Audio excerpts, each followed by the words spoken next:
Hello. Thank you so much for joining us, and thank you to our panelists.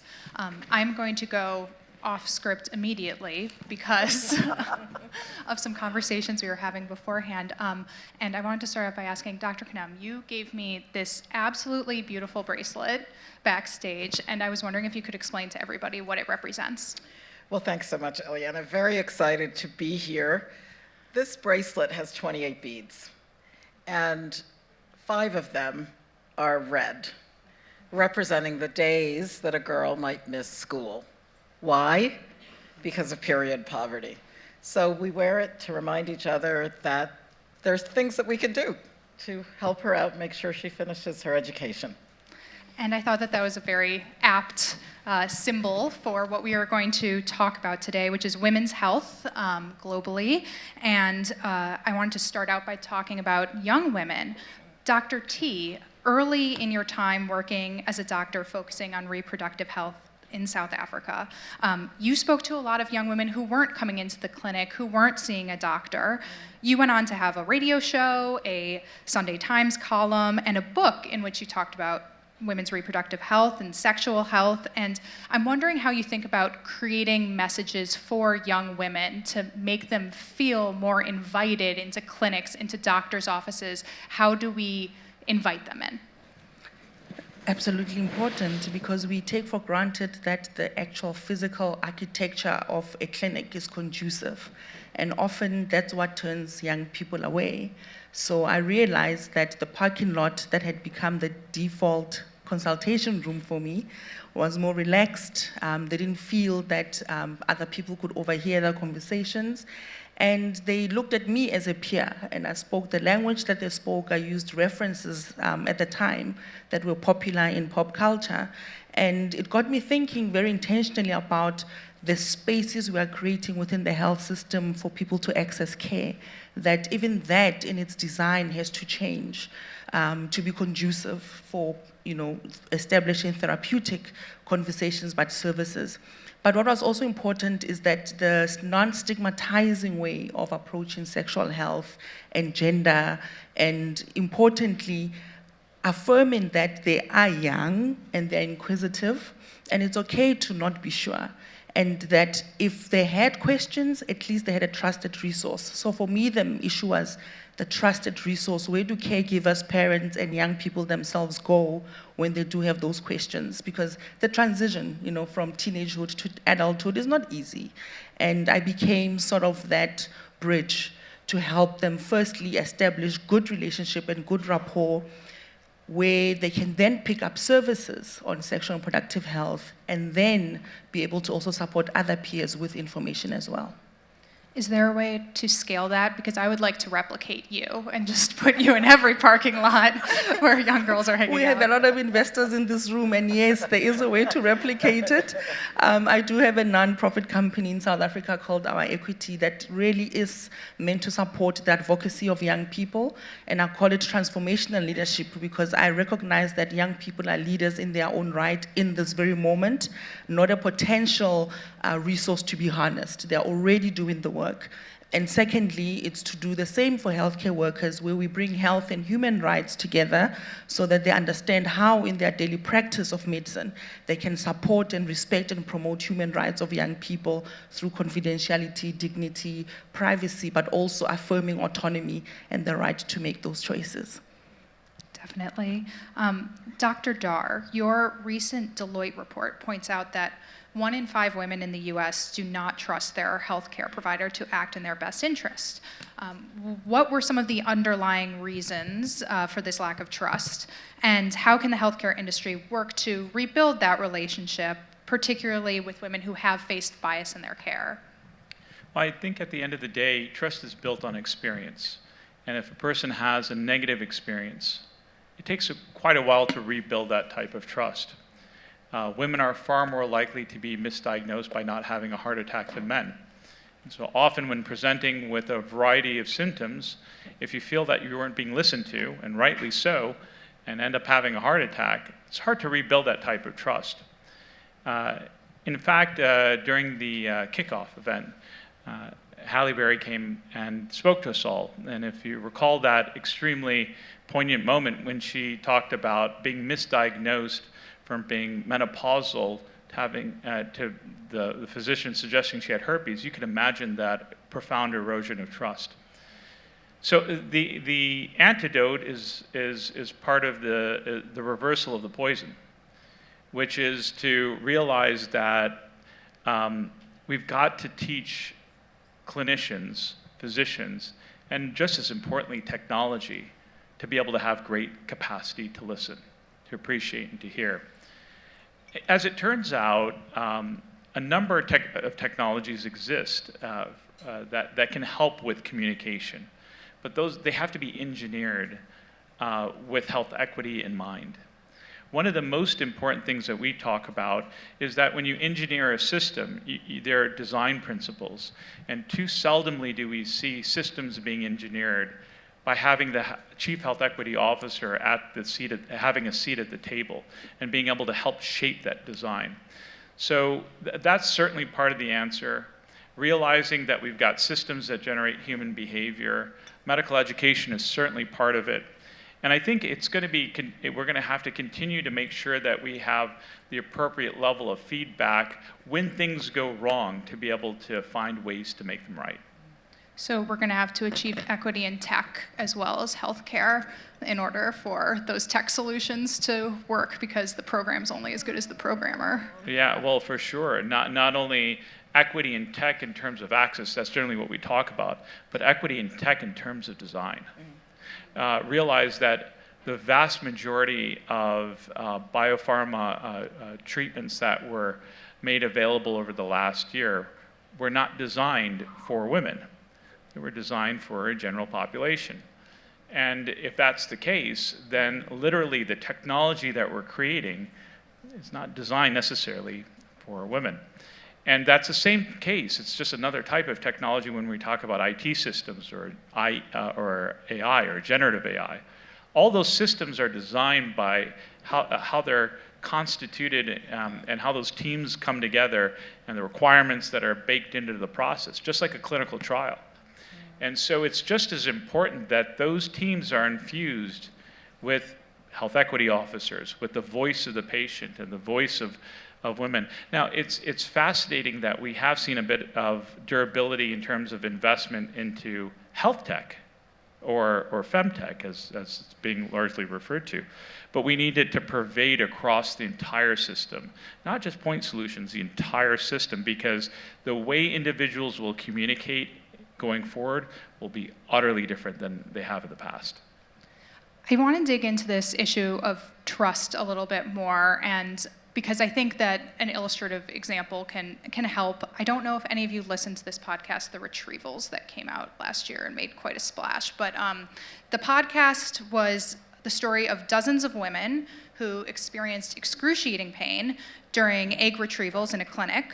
It turns out that a nurse there was stealing fentanyl, so they were going through these procedures without any pain relief. And nobody believed them. Nobody at the clinic believed them. Lawyers that they tried to take their case to didn't believe them. They finally found each other, and that is how things began to break open. But for years, their suffering was dismissed by doctors. So I'm wondering, and I'll start with Dr. Kanem, if there is a way that, given those experiences, and given that, obviously that is a drastic example, but I think that any woman who has been to a doctor has had an experience where they felt unheard. Is there a way to address this near universal phenomenon of the medical system often diminishing women's pain, even in less dramatic circumstances? Well, of course there is. And I think for me, there are two very important ways. One is, and this has already been alluded to by Dr. Dar, systems in general are male-dominated. Surprise, surprise, that's the way it's been since, the day of the caveman or whatever. But we are in a much more enlightened time where it is within our power to make certain changes. Take, for example, the entire health system, which, depending on where you are, whatever, it's 3/4, 80% females who staff healthcare, and not necessarily at the doctor level. But very important to know that when it comes to leadership positions, it's men who lead. So in fact, the 20% of men are way overrepresented in terms of leadership. That can be fine if this aspect of being a listener to your patient is incorporated into the training. Today, that's not necessarily the case. And it is up to us to change the curriculum to take women seriously. The other issue, which I think is really crucial, is that health is a caring profession. It actually takes time to get to know someone, to be able to hear, a repeated story, and for all the little dots to connect and for the lights to go on. And it's actually the nurse who's going to be the hero of the story in each and every case. Therefore, investing in midwifery, investing in nursing care, being sure that there is opportunity for that doctor-patient relationship to be less transactional and more, I'm here to help you, is part of the solution. So I think to a certain extent, women, selfless, noble, giving. In many of the countries where UNFPA works, we're in over 150 countries around the world, that woman is going to be the last to have her meal. She's going to be the first up to do the whatever it is to get everybody else situated. But part of human rights, and I guess Dr. T might speak to that more profoundly, part of human rights is understanding your own value and your own worth. And it starts with a girl.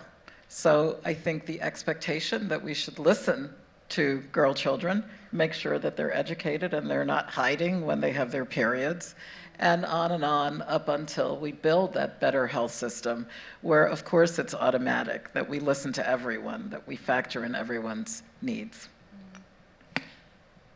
Did you want to add something as well? Yeah, and just to say that I dedicated my tenure as the UN Special Rapporteur on the idea of restoration of dignity with that in mind, because a lot of epistemic injustice and a lot of negligence that happen is because of the power imbalance, right? Who gets to be believed, who is seen as credible to tell a particular story or lead on a particular story. So when all those women were not being believed, it's not just because no one is listening.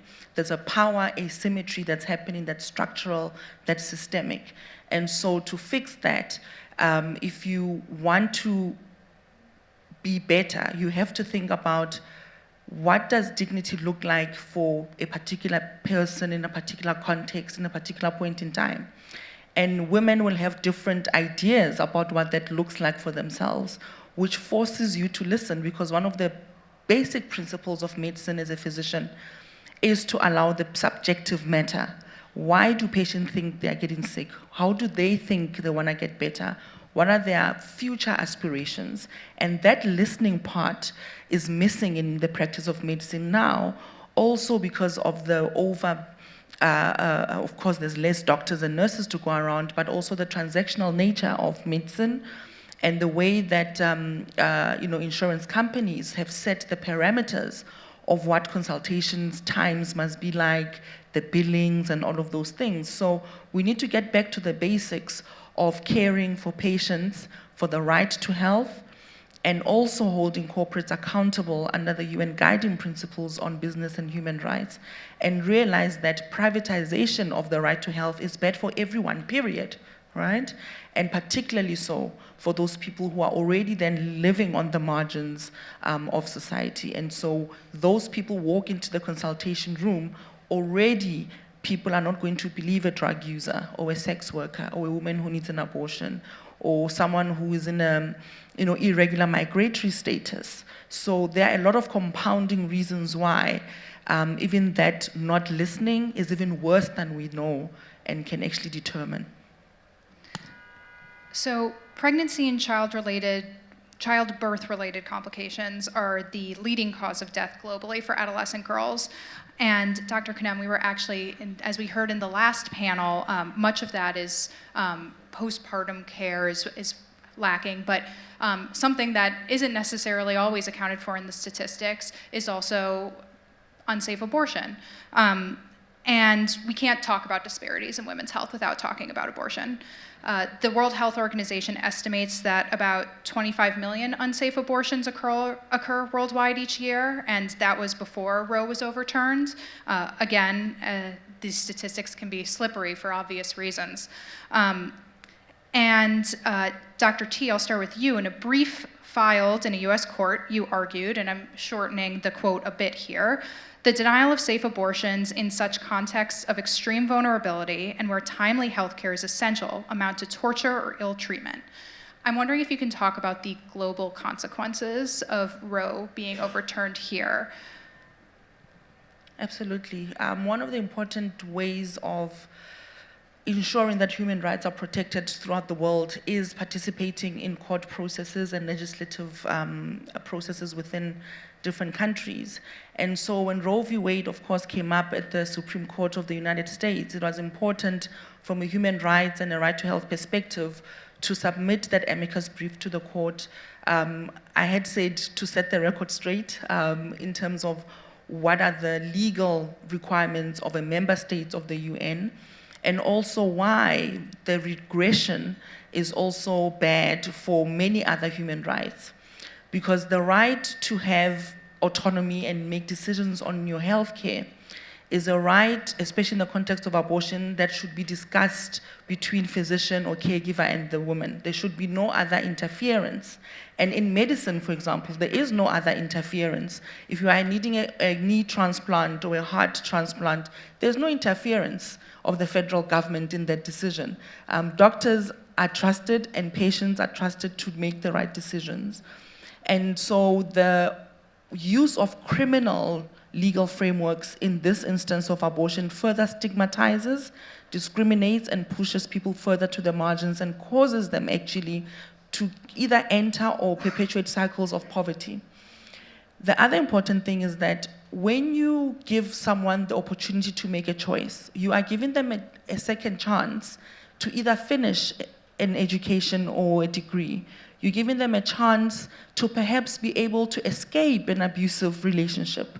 Sometimes you are giving them a chance on economic participation where otherwise they would not be able to be taking a particular job or changing a particular job or even having job security.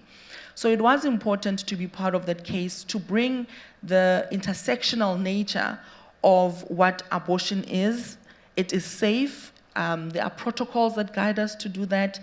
And it should remain in the realm of doctor, nurse, and patient relationship, and that we must absolutely always be defending the right to make autonomous decisions. Again, ultimately, jurisprudence, we know, a lot of other jurisdictions around the world may draw on this and lead to other retroregressions in other jurisdictions in other areas of the world. And that's why it's also a deterrence precedence, because even in that judgment, the justice also hinted that maybe civil rights are not such a good idea. Maybe contraception is also not a good idea. And so once you take away one right, it's most likely even easier to take away many other rights.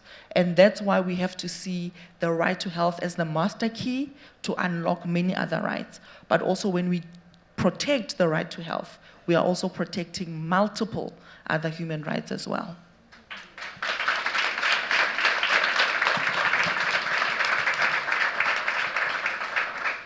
You had a lovely quote in an interview with The Guardian that I think sums a lot of that up, which is, when the US sneezes, the rest of the world catches a cold. I am curious, Dr. Kanem, how you, in your role at the UN, navigate this issue across so many places that have so many different laws, cultural approaches, religions, just so many considerations when it comes to the issue of safe abortion. Well, you know, UNFPA is the United Nations Sexual and Reproductive Health Agency. And as we operate across the world, we are bound by the laws of the countries where we operate. And in every instance, the member states of the United Nations have said that unsafe abortion as a threat to life allows us to care for the patient and hopefully to prevent the instance from occurring because we're the largest provider of donated contraception around the world, to which actually the USA is one of our major donors. Contraception is empowering, and it also obviously obviates the need for abortions. When someone takes recourse to unsafe abortion, back alley abortion, whatever label you want to put on it, there's somebody that's scared. There are typically making a decision under a lot of duress. And sometimes for the physician, it can also be incriminating. Therefore, our approach is to assure that, for example, a diagnosis of hemorrhage, uterine hemorrhage, which can be what's on the death certificate, for example, is examined beyond the superficiality. If this is a terrified student who cannot go home and face her parents, the ability to at least assure that she's not going to be in the hands of someone who is unskilled, profit-motivated, whatever it is part and parcel of community education. For us, we work across religion, we work across culture with the understanding that the adolescent girl is the face of the future. And whatever we can do to protect her, and parenthetically, many cases of impregnation can be coercion. We live in a world where 1 in 3 women are going to be assaulted physically or sexually during the course of her lifetime, and the vulnerability of this person is very much on our minds. So yeah, we work with religion, we work with culture, we work with traditional chiefs, and we try to allow young people themselves to express their human right to information, to correct information, and hopefully to avoid such circumstance. But the sad truth is that half the world's pregnancies are unintended in the year 2024, and of that proportion, more than 40% do end in abortions, and a lot of those are unsafe.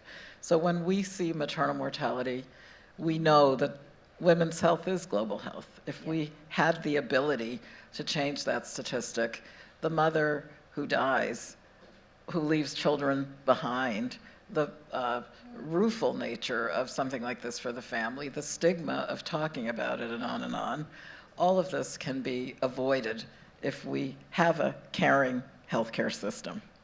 Yes. On the topic of a caring healthcare system, Dr. Dar, I do want to sneak this question in, where another interesting statistic from the Deloitte survey found that women in the US were 35% more likely than men to skip care, large part due to cost. And you asked me backstage, are you surprised by that? And I said, as the mother of an under 1-year-old, no, I am not. The fact that anyone finds the time to do anything besides childcare and work, I don't understand. But I'm curious, we were talking a little bit about how tech can help alleviate that issue. And so I'm wondering if you can talk a little bit about how that might be possible. Sure thing. To start with, it's fascinating that women in the United States, this is just one country, I'll mention the UK, but obviously these numbers do change region by region, but in the US, women spend $15.4 billion out of pocket more than men. And to the point of our backstage conversation, didn't surprise you. Our economists triple-checked the number, and indeed it's true. At the same time, during that analysis, we also took a look at if women were skipping appointments more or less year over year due to financial or cost-related reasons. And this year, over years before, it had increased. So clearly, cost is a major component of this. When people's wallets shrink, they do make tough decisions. The other thing that comes into play is convenience is now a type of cost. One of the things that we didn't do a good job, frankly, before the COVID pandemic, is we didn't appreciate the complexity of when we're asking somebody to take time out of work, go find childcare, this is our conversation, find a parking spot, walk through a clinic or a hospital, wait in a waiting room, spend your 5 or 10 minutes, and then go back. That's an awfully long time for medication adjustment. And to expect them to take an entire day out of work and to find somebody for either elder care or child care. So convenience is now a type of cost. And it leads me to the last point, which is if you think of how technology does adjust some of this, there are powerful means of communication. We started that conversation in which simple things can be managed simply. A medication adjustment, a quick question, etc. That hands-on experience is still very, very important, but should be reserved for things that require that don't require us polluting the environment with a long drive and taking a day out of work and so on and so forth. So the rise of virtual health does provide a meaningful option, but in the fullness of it, not just a telemedicine visit, which is very helpful, or a video visit, or a messaging service, and so on and so forth. But again, all of that has to be designed around the people that it's intended to be designed around. And so that's very important. It relates back to this design with equity in mind. So technology does provide a meaningful answer. As it turns out, 92% of the population suggests that access can be improved with such technology interventions, and that the possibility to start improving trust is possible. But with many things in life, they are double-edged swords. If not designed well, they can have the unintended consequence to limit the communication, to limit the human interaction, to limit the experience back and forth that often sometimes is very helpful when the need is there.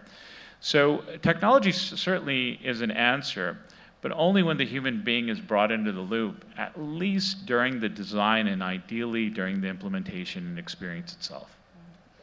Well, thank you so much to all of our panelists. I have at least a little bit of hope after this conversation that things can be improved. But yes, thank you again for all of the work that you do. It is very powerful. Thank you.